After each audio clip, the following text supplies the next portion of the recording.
This is the truth. I didn't go at those two. One of them came at me. Which one? Cat came at me. And he said, anybody can get this work. I said, do it to me. That's all that I said.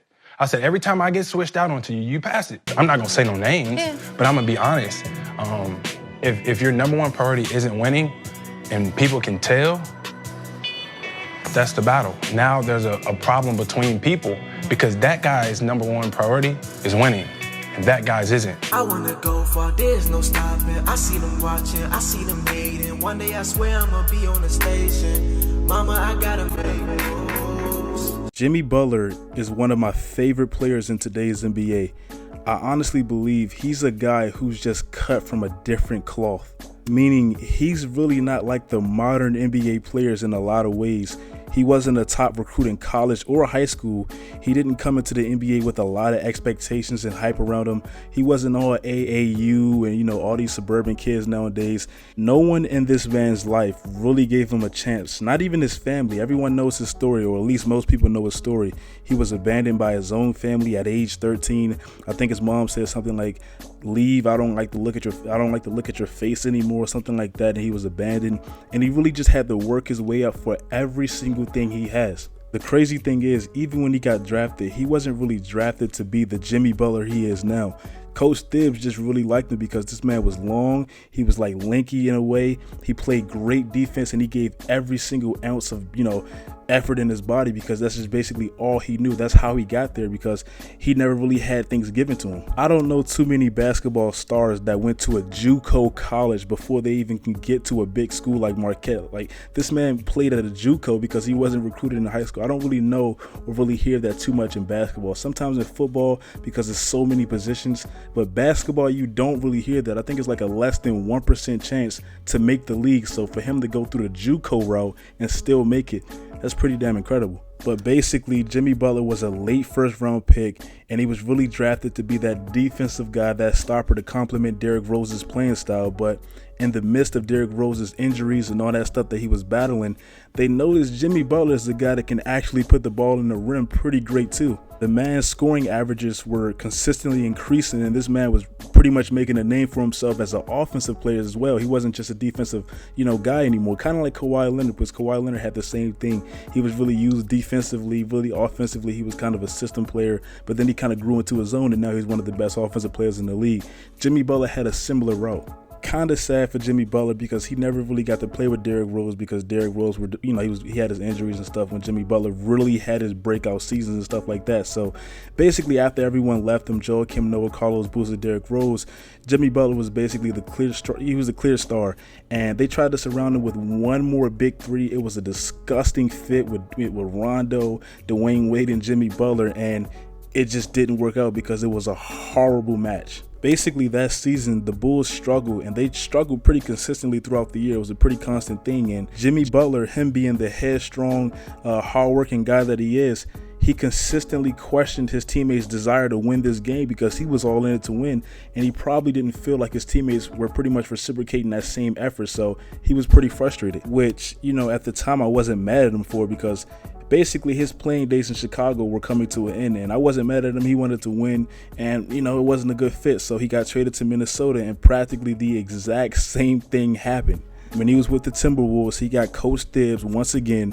Minnesota started the season off, with promise. They had a big three: Karl Anthony Towns, Andrew Wiggins, Jimmy Butler. And then they started having struggles, and we started hearing chirpings about Jimmy Butler questioning Andrew Wiggins. Jimmy Butler not really getting along with Karl Anthony Towns. He's not liking his role. He's not liking, the direction of the team. Basically, the same exact thing happened. And even then, me being a Jimmy Butler fan, I still kind of understood, because I was like, Andrew Wiggins, he's always been a player to me that strike me as he's not really mature. He's not really a go-getter. He's not a dog. He doesn't really have that alpha in him. Like, man, I really want to win. I'm working my ass off. And Karl Anthony Towns, he's talented as hell, but I kind of got the same feel. They seem like kind of soft, suburban-minded kids. I mean, that's just kind of how I felt. So I can understand Jimmy Butler's frustration. That's kind of the direction of the new era with kids nowadays, because, you know, it's not really that struggle. I heard Chris Broussard talk about this before, but it's not really that struggle like LeBron had to come up with, and, you know, stuff like that. There's a lot of players now, they're kind of, you know, AAU and stuff.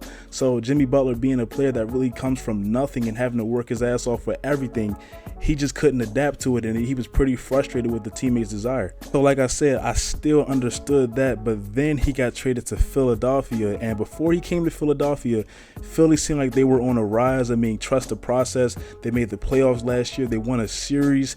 Ben Simmons, Joel Embiid, JJ Redick. It seemed like a good thing that had a promising future. We never really heard chirpings about arguments, but Jimmy Butler gets there, and now we're starting to hear the exact same thing. So it's starting to become a pattern. We're starting to hear that Jimmy Butler, he firmly addressed his role or his disapproval of his role with the coaching staff of Philly. He seemed selfish at times, because before he even got traded to Philly, I remember reading an article that said the biggest problem with Jimmy Butler is that everywhere he goes, it becomes about Jimmy. And I didn't really agree with that, but now I'm starting to at least get it. I think Jimmy Butler, his problem is that, like I said, he comes from nothing. He literally had to work for every single thing he has. So he really doesn't know how to handle laziness or players who've been baby all their career. Kind of the same problem Kobe Bryant ran into. If we're being honest, when Kobe Bryant first came into the league, he got blessed with, you know, like a great team with Shaq and all this winning and all this, you know, he was brought up with the culture of winning with Phil Jackson early in his career. So that's pretty much all he knew. So when Shaq left and they started sucking, and he had all these players that weren't as talented as the guys he had in the early 2000s, he didn't really know how to, you know, adapt to it. And he used to make, blatant comments like people suck. He really didn't know how to work with players like, you know, that didn't really have the work ethic that he had, and it kind of affected his career until we got players like Pau Gasol, Ron Artest, players that he can be more, you know, himself with, because they kind of relate to him more.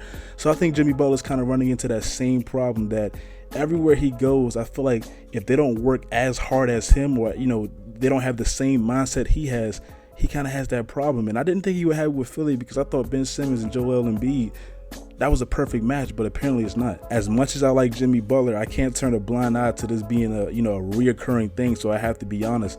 I mean, if you keep having the same exact problem, sometimes you have to look in the mirror and say, maybe it's you. As much as I love Jimmy Butler, he's starting to become problematic to every area and every team that he goes to. And you don't want to just keep bouncing around and going from place to place because you seem like you just can't get along with anyone, because it's just not a good look for your career. So Jimmy Butler, I hope he can get it, together wherever he, lands, whether it's Philly or wherever. But that's the video, man. Like I said, I love Jimmy Butler. I think he's one of the more hardcore, tough players in the league that actually, he doesn't really take much because he didn't come from much. And I love his playing style. I love his grit. I love his attitude towards the game. You could tell he puts in a lot of commitment and dedication to this game, but I think he runs into that problem a lot with a lot of the, the newer players. If they're not working as hard as he does, he might not fit with them, and his personality and the way he shows it just doesn't really correlate with the team and stuff like that. So tell me what you guys think in the comments about Jimmy Butler. Make sure you guys follow all of my social medias. Do all of that great stuff, guys. I'm posting consistently now. And until next time, stay tuned, Jay.